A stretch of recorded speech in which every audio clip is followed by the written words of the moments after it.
So I finally upgraded my laptop and I got the new M2 Max MacBook Pro.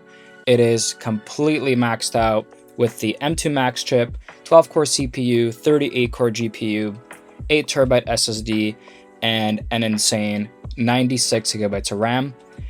Yep, it's completely overkill for music production, but I use this laptop both for editing YouTube videos, music production, and I know some of you might say, well, you know, for music production, you're never gonna reach anywhere close to 96 gigabytes of RAM. And to be honest, depending on the session, you can get pretty close. Like if you're working with 3 different artists who have vocal harmonies, a bunch of different effects, you're working with different sample libraries like from Spitfire Audio, using different strings, horns, things add up, right? Like when you have 300-400 tracks on a really complicated song, you can really approach that limit. And for me, the way that I thought about it was, look, I'm gonna invest some money into this now and not worry about any limitations for a couple of years and just be able to create. My old MacBook Pro was a 2017 15-inch MacBook Pro.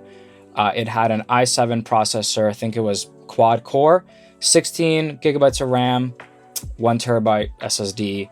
It served its job, but the more that I got into music production and the more that I started recording vocals in the studio, the more of an issue that laptop became. I went from producing remixes for my different DJ gigs to writing and producing, mixing and mastering, recording songs from scratch, all in the studio that I built right here. If you want to check out the video on how I built the studio, I'll post a link to it somewhere up here. For the remixes, the laptop did its job, but as soon as I got into making full songs that were very complicated, I started to approach the limits of that laptop. One, and I think this was probably the worst problem, was the fan. If you had more than, I don't know, 20 tracks, good luck recording with that laptop. I always had to bounce out all of my songs to a 2-track and then record with 2-track, because if I recorded anything in the actual production session, the fan would be so loud that you couldn't record vocals in the same room. And I don't have a big space. I have to record vocals in the same room as me. And even with the 2-track, you could maybe record for like 15 minutes before the laptop would start to overheat. And yeah, I cleaned out the fans, I took all the dust out, didn't help. 15 minutes and the laptop fans would go wild. It would sound like a rocket ship about to take off, and we'd have to stop the session, wait for the laptop to cool down, and then restart recording the vocals. And it just wasn't working for me. The second issue is I just outgrew the laptop. I went from having remixes with like 20-30 tracks to productions now that have 150 to 200 tracks, and I produce everything, I mix everything, and I master everything. And especially for the production stage, it takes quite a toll to have 150 to 200 tracks on a song. Not every song needs that. Plenty of great songs with like 20 tracks. But when you do get songs that have a high track count, you need a laptop that can perform. And that laptop would just, like, I'd get that system overload message all the time, right? Like I try to come up with an idea, within 10 minutes, system overload, I'd have to stop, wait for the laptop to cool down, do its thing, and then I could restart. And it was just kind of hindering my creative workflow.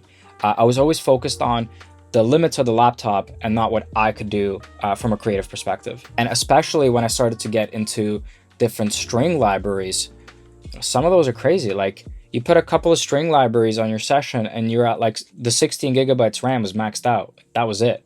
But now with 96 gigabytes of RAM, it's honestly no issue. Like I've not run into a single RAM issue in any session that I've had so far. So yeah, when I reached the limits of that laptop, I said, all right, I'm just gonna go and get the craziest thing that's out there. And to be honest, like for what you get with these Macs, these new ones, it's a pretty reasonable price.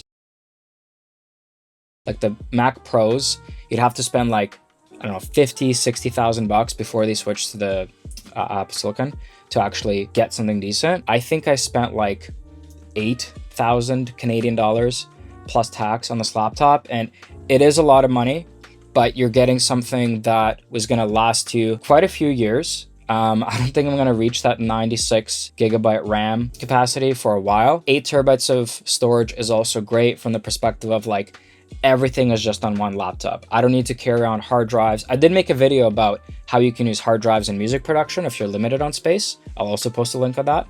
But for me, it's just nice now to not have any dongles, anything hanging off the side of my laptop. I just have super fast SSDs that have all my sessions, all my libraries, all my YouTube videos. Like, I just do everything off of this one laptop and don't have to worry about a single thing. And this laptop so far, in both YouTube and music, has not crashed on me. It has not glitched. I have not received a system overload message. From a compatibility perspective, like, these Apple Silicon MacBooks have been out for quite a while now. Most of the manufacturers have made most VSTs compatible. Like, Spitfire Audio works perfectly, Native Instruments works perfectly, Omnisphere works, Melodyne, Ozone, like, everything's working. I haven't had a single issue. And to be honest, the odd VST that wasn't working, something that I rarely use, and I thought, you know what, if this manufacturer isn't willing to catch up to Apple Silicon, like, I'm just not going to use it, and I'm going to use another tool that does the job. And another thing that I haven't really thought of was how much time this laptop saves me. So outside of sessions not crashing and having smooth recording sessions all the time, I know that those export videos are always a bit gimmicky, right? Like someone exporting a huge Logic file and saying, oh, now it takes 3 minutes instead of 15. But that really adds up, because there's been quite a few times where I'll export a session and then go play it in my car, and I'm like, the kick's too loud, or the bass needs some better mixing work, or the vocals need some mixing work. Come back up, make my few adjustments, and then on my old laptop, I'd wait like half an hour for my Logic session to export. But on this laptop, it's like 2 minutes, a minute, and like, you're done, right? So maybe if you're not kind of doing this actively, it doesn't really matter. But when time is extremely limited, those things add up. Like half an hour here and there every single day, like, adds up to, you know, weeks that you save over the course of a year. And that's really important to me. And I know a lot of you might ask, am I happy with this purchase? Is it worth the 8,000-9,000 Canadian dollars that I paid? And my answer is absolutely. Like, for me, I can't put a price on something that's gonna allow me to be creatively limitless, allow me to not have any blocks, any issues while I'm working on music. And for me, that's definitely worth sort of the price of this laptop. Now that I have it, I'm actually surprised it took me this long to upgrade to it. I think I was waiting to see if VSTs would eventually catch up and manufacturers would make things that are compatible.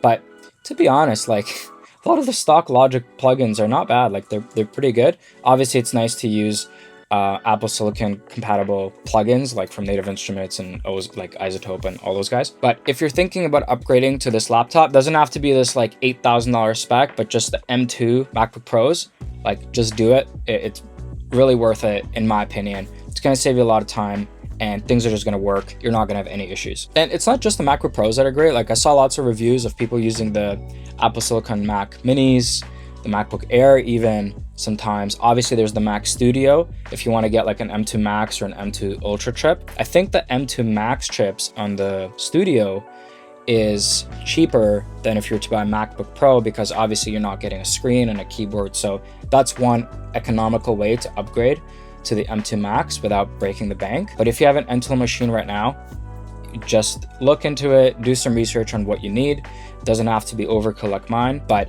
any of those options are really, really good for music production. In this video, I really focused on just describing my thoughts and my experience with this MacBook Pro.